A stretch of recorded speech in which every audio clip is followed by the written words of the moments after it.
नमस्कार। Take Sisodia channel में आपका स्वागत है।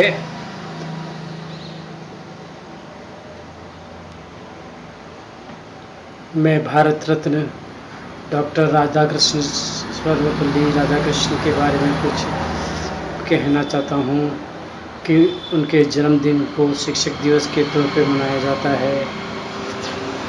डॉक्टर साहब,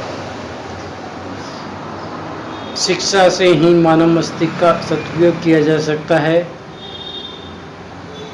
शिक्षक समाज में ऐसे शिल्पकार होते हैं जो बिना किसी मोह के इस समाज को तराशते हैं।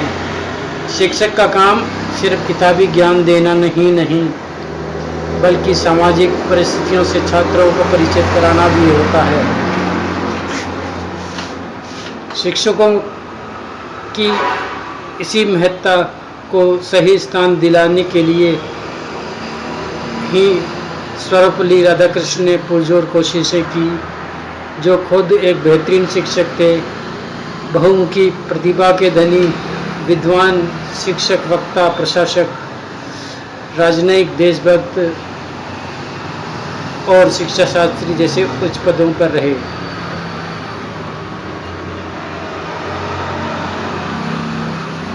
अपने इस महत्वपूर्ण योगदान के कारण ही भारत के पूर्व राष्ट्रपति डॉक्टर सर्वपल्ली राधाकृष्ण के जन्म दिवस 5 सितंबर भारत में शिक्षक दिवस के रूप में मनाया जाता है। डॉक्टर राधाकृष्ण ने अपने जीवन के 40 साल अध्ययन को दिए।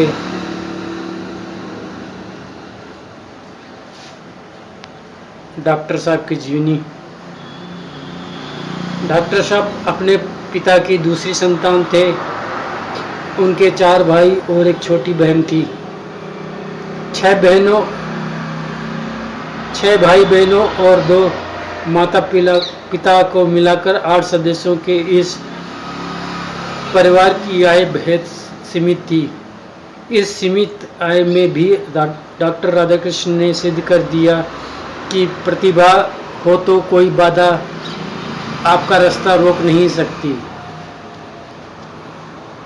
उन्होंने न केवल महान शिक्षाविद के रूप में ख्याति प्राप्त की, बल्कि देश के सर्वोच्च राष्ट्रपति पद को भी सुशोभित किया। वे स्वतंत्र भारत के पहले उपराष्ट्रपति और दूसरे राष्ट्रपति बने। उन्हें बचपन से कई प्रकार की कठिनाइयों का सामना करना पड़ा, मगर उन्होंने कभी इसे बाधा नहीं माना। इसलिए गरीबी या अभावों का रोने की बजाय अपने लक्ष्यों पर नजर रखें और ईमानदारी से मेहनत करें।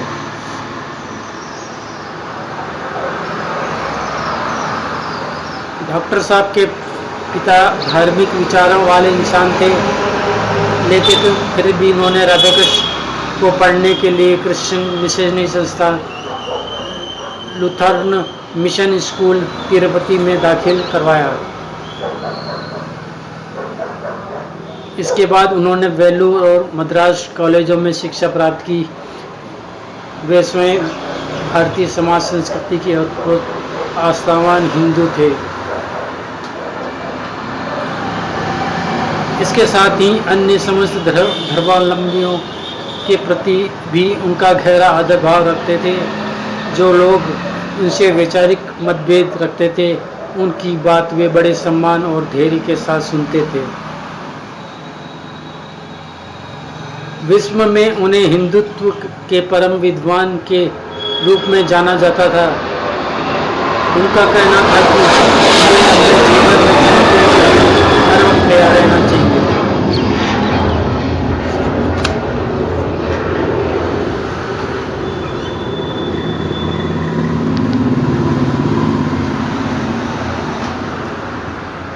उन्नीस के गणतंत्र दिवस पर डॉक्टर राधाकृष्ण ने देश को संबोधित करते हुए स्पष्ट किया, वह किसी भी सत्र के लिए राष्ट्रपति नहीं बनना चाहेंगे। हालांकि राजनेताओं ने उन्हें काफ़ी आग्रह किया कि वे अगले सत्र के लिए भी राष्ट्रपति का दायित्व ग्रहण करें, लेकिन डॉक्टर राधाकृष्णन ने अपनी घोषणा पर पूरी तरह अमल किया। राष्ट्रपति के रूप में अपने कार्यकाल पूर्ण करने के बाद वे गृह राज्य के शहर मद्रास चले गए, जो आजकल चेन्नई के नाम से जाना जाता है। वहां उन्होंने पूर्णकालीन अवकाश जीवन व्यतीत किया।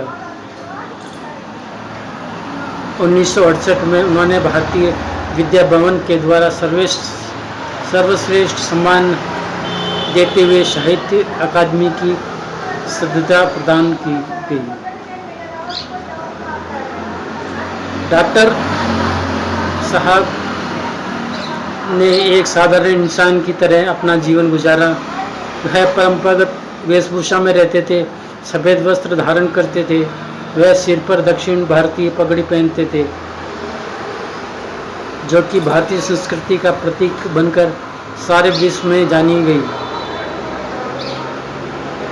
राधाकृष्ण साधारण शाकाहारी भोजन करते थे। उन्होंने एक लेखक के रूप में 150 से अधिक रचनाएं लिखी।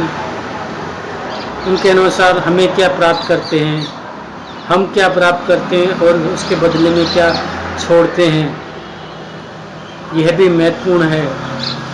राष्ट्र लोगों की तरह वह सिर्फ जो हासिल किया उससे नहीं, बल्कि जोड़ा उससे भी निर्मित होता है।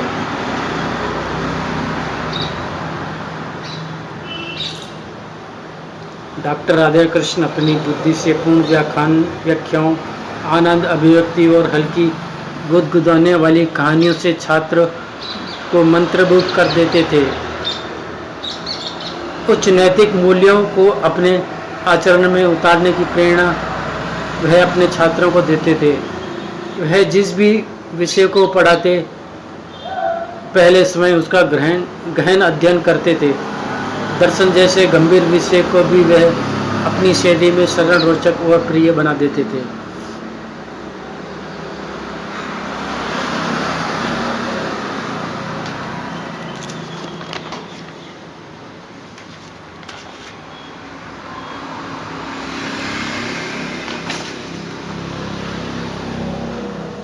पुस्तकें वह साधन है जिसके माध्यम से हम विभिन्न संस्कृतियों के बीच पुल का निर्माण कर सकते हैं। इनमें हमें एकांत में विचार करने की आदत और सच्ची खुशी मिलती है।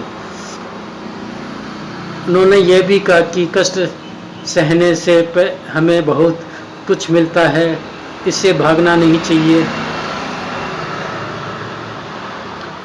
शिक्षकों को अपना सम्मान और स्नेह अर्जित करना चाहिए। सम्मान शिक्षक होने पर नहीं मिलता, वही शिक्षा परिणाम एक मुक्त रचनात्मक व्यक्ति होना चाहिए, जो ऐतिहासिक परिस्थितियों और प्राकृतिक आपदाओं के विरुद्ध लड़ सके। इस तरह जीवन में अगर स्पष्ट नहीं होंगे, हम जीवन का सुख का आनंद नहीं प्राप्त कर पाएंगे। जीवन में ही सब कुछ सीख नहीं है। डॉक्टर साहब की इसी प्रेरणा को लेते हुए मैं आपसे विदा लेता हूँ।